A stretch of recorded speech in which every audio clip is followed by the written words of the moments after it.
Simple तरीके से चलने वाला ये अर्थ अचानक से कुछ अजीब चीजें करने लगता है। पता चलता है कि मून उसके जगह को छोड़कर अर्थ की तरफ बढ़ रहा है। क्या कुछ पल के बाद ही अर्थ खत्म हो जाएगा? हेलो गाइस, आप लोग देख रहे हो हीज मूवीज एंड मैं हूँ जॉय। आज मैं एक्सप्लेन करने वाला हूँ द ब्लॉकबस्टर फिल्म मूनफॉल को। एंड इस पे आप लोगों को ऐसे कुछ विजुअल्स दिखेंगे जो आई गेस आप लोगों ने पहले किसी भी मूवी में नहीं देखा हो। So let's start. जस्ट हम लोग स्टार्ट पे ही देखते हैं नासा एक रॉकेट लॉन्च कर रहा था। क्योंकि अंतरिक्ष में कुछ प्रॉब्लम हुआ है उसको ठीक करने के लिए। एंड इस पे बैठे थे 3 लोग। इसका नाम है ब्रेन ये और इसका नाम है मार्क्स। एंड इनके साथ एक लड़की भी था जिसका नाम था जोसी। एंड फिर हम लोगों को दिखता है कुछ अजीब सा चीज इन लोगों की तरफ बहुत तेजी से आने लगता है। एंड वो चीज टकराने से ही रॉकेट टूट जाता है। एंड इसी चीज की वजह से मार्क्स का मौत हो जाता है। ब्रेन अचानक से देखता है जो अजीब सा चीज उन लोगों से टकराया था वो धीरे धीरे चांद के अंदर जा रहा है। इसमें ब्रेन कैसे भी करके जोशी को बचा के वर्ल्ड वापस आ जाता है। अभी ये अजीब सी चीज क्या है ये तुम लोगों को एंड में ही पता चलेगा।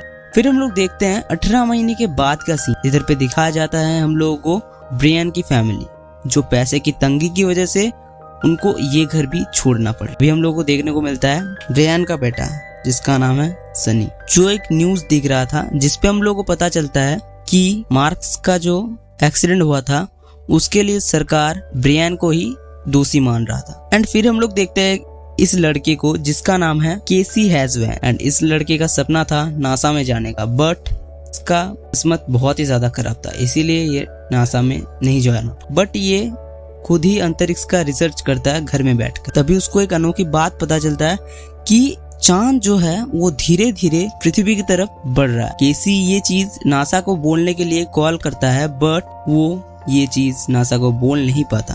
एंड तब वो ब्रेन के पास जाता है जो पहले नासा में काम करता था। बट तभी हम लोग पता चलता है कि ब्रेन अब नासा में काम नहीं करता, उसको निकाल दिया गया है उधर से। इसीलिए ब्रेन गुस्सा होकर केसी को धक्के देकर उधर से निकाल देता है। एंड उसके बाद हम लोग देखते हैं जो ब्रेन का बेटा है उसको पुलिस ने पकड़ लिया। फिर नेक्स्ट डे ब्रेन जाता है उसके बेटे के अपील करने के लिए। सनी को तो अपील नहीं मिलता। बट हम लोग इधर पे देखते हैं चांद का जो बात था वो नासा भी जान चुका है। एंड इन लोगों के पास सिर्फ 3 हफ्ते बचे हैं इस वर्ल्ड को बचाने के लिए। अगर ये लोग कुछ भी ना करे तो फिर चांद एक टाइम पे पृथ्वी से टकरा जाएगा एंड पूरा पृथ्वी तहस नहस हो जाएगा। ये बात किसी वजह से लीक हो जाती है एंड पूरे दुनिया में हाहाकार मच जाता है। फिर हम लोग देखते हैं जोशी जो इसको ठीक करने के लिए एक अंकल के पास जाता है जिसका नाम है ओल्ड फेट। ये सब कुछ जानता है कि ये चीज क्यों हो रहा है और इसका सोल्यूशन क्या है। इसी चीज के जानने के लिए जोशी इसके पास गया है। एंड तभी जोशी को ये पता चलता है चांद के अंदर कुछ ऐसे चीज है जो हमने कभी देखा भी नहीं होगा। मतलब वो कुछ फ्यूचरिस्टिक टाइप के हैं जो हमारे पूर्वज या फिर एलियंस लोग बनाए हैं। एंड ये चीज जोशी को अभी अभी पता चला। बट जोशी पहले तो मानता नहीं इस बात को, फिर उसको भी ये सच्चाई लगने लगा था। ये सब हो जाने के बाद जोशी एक टीम बनाता है जिधर पे रहता है ब्रेन, केसी एंड जोशी। ये 3 लोग रहते हैं। ब्रेन तो पहले मान नहीं रहा था सफर के लिए क्योंकि उसको एक बार नासा से निकाल दिया गया था। बट जोशी बहुत ज्यादा रिक्वेस्ट करने के बाद ब्रेन मान भी जाता। फिर ये लोग निकल जाते हैं। बट तभी एक बहुत बड़ा सुनामी इन लोगों के तरफ आने लगता है जो चांद की वजह से हुआ था। सुनामी बहुत तेजी से इन लोगों की तरफ बढ़ रहा, फिर भी फुल्ली पावर के साथ उड़ान भरने में कामयाब। वो लोग कैसे भी करके फाइनली गैलेक्सी तक पहुंच ही गए।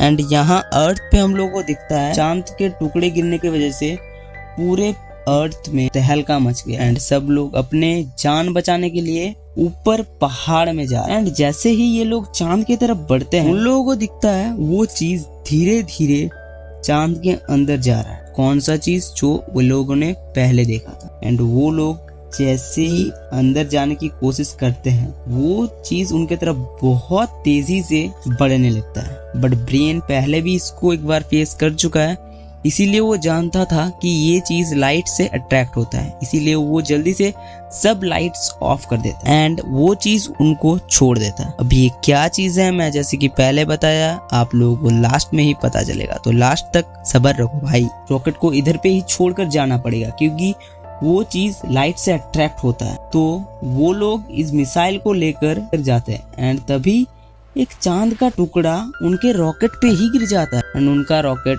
खत्म हो जाता है। अभी अगर ये लोग पीछे हटे तो फिर इन लोगों का घर जाने का कोई भी रास्ता नहीं बचा एंड ये लोग अंदर जाके देखते हैं वो चीज सच्ची में एग्जिस्ट करता है। लिटरली अंदर चांद के फ्यूचरिस्टिक चीजें बनी थी जो एलियंस द्वारा या फिर ह्यूमंस द्वारा बनाया गया था एंड इन सब के बीच में था एक चमकदार बहुत बड़ा व्हाइट कलर का गोलक जिसपे ये जो चीज था ये सब उस पे ही लिपटे थे उस रोशनी में, क्योंकि जैसे कि पहले तुम लोगों को पता चला था कि ये चीज रोशनी से अट्रैक्ट होता है एंड वो लोग थोड़ा बहुत आगे बढ़ते ही वो लोग बेहोश हो जाते हैं एंड जब उन लोगों का आँख खुलता है तब उधर पे ब्रियान नहीं था एंड ब्रियान अलग एक रूम पे था जहाँ पर उसको उसका बेटा दिखाई दे रहा था जो ये बोलता है कि ये अनोखी चीज और कुछ चीज नहीं है, ये एक एआई है जो मानव जाति के ज्ञान से ही बनाया गया है एंड ब्रेन को ये पता था कि ये उसका बेटा नहीं है बट फिर भी वो सब कुछ सुने जा रहा था। फिर जब वो ये पूछता है कि वो कौन है, फिर वो बताता है कि वो भी एक एआई है जो अच्छा एआई है, ठीक है, मतलब इन लोगों का मदद करना चाहता है एंड ये बुरा एआई नहीं है। ये ब्रेन का बहुत ज़्यादा हेल्प किया था चांद को वापस लाने के लिए। फिर ये लोग 3 जन जब एक साथ आते हैं तब ब्रेन सब लोगों को ये बताता है कि ये चीज़ एक एआई है एंड क्या क्या हुआ था उधर। फिर सब लोग शॉक हो जाते, पर और एक रास्ता भी था बट इस पे एक का जान जाना निश्चित था, क्योंकि ये मैं थोड़ा बहुत आप लोगों को एग्जीक्यूट कर देता हूँ। क्योंकि ये एआई लाइट से अट्रैक्ट होता है, इसीलिए 2 जने जो जिससे ये लोग आए थे उस पे बैठ के पृथ्वी चले जाएंगे एंड एक जना मिसाइल के साथ लाइट के साथ वो एआई के पास जाए एंड जैसे ही वो एआई उनको पकड़ेगा वो ब्लास्ट कर देगा मिसाइल एंड वो एआई खत्म हो जाएगा। फिर ये लोग यही प्लान करते हैं। पहले तो ये लोग ये सोचते हैं कि कौन अपना जान दांव पे लगाएगा, बट केसी अपना जान दांव पे लगाने के लिए एंड इसको पूरा सब कुछ करना था, मतलब इसके हाथ में एक तरीके से दुनिया एंड प्लान के हिसाब से काम होता है। जैसे ही केसी को अलग कर दिया जाता है एंड केसी लाइट ऑन करता है, एआई उस गोलक से निकलकर केसी की तरफ बहुत तेजी से बढ़ने लगता है एंड जैसे ही वो वैसे ही केसी एक बटन दबा देता है एंड सब कुछ खत्म हो जाता है उधर पे एंड सब कुछ खत्म हो जाता है उधर पे भी। और इधर पे चांद पृथ्वी से धीरे धीरे अलग हो रहा था क्योंकि वो एआई अभी नहीं एंड ये लोग भी कैसे भी करके पृथ्वी पे वापस आ ही जाते हैं एंड ये है अभी का न्यू चांद जो बहुत ही ज्यादा ऑसम लग रहा है या फिर कुछ और लग रहा है ये तो मुझे नहीं पता, बट मूवी बहुत ज्यादा अच्छा था एंड मूवी का एंडिंग यहीं पे हो जाता है। गाइस तुम लोग बताना कि मूवी कैसा था एंड हाँ थोड़ा बहुत फ्यूचरिस्टिक ज्यादा था इस मूवी में, बट देखो ये सब मूवी भी एक्सप्लेन करना बहुत ही ज्यादा जरूरी था, बट मुझे खास करके मूवी बहुत ज्यादा अच्छा लगा एंड तुम लोगों को क्या लगता है कि नेक्स्ट मूवी हम लोगों को क्या एक्सप्लेन करना चाहिए, जल्दी से कमेंट में जाकर बता देना एंड हाँ लाइक एंड सब्सक्राइब कर दो गाइस, क्योंकि ऐसे ही तुम लोगों को और भी मूवीज चाहिए खतरनाक जो तुम्हारा दिमाग पूरा हिला के रख दे। तो जल्दी से जाओ और सब्सक्राइब के बटन को दबा दो और इधर पे छोटा सा एक घंटी दिखेगा उसको भी दबा देना, जिसपे मेरा कोई भी वीडियो आएगा तो सबसे पहले तुम लोग के पास ही पहुंचेगा, ठीक है। तो बाय एंड हाँ subscribe and like, bye bye.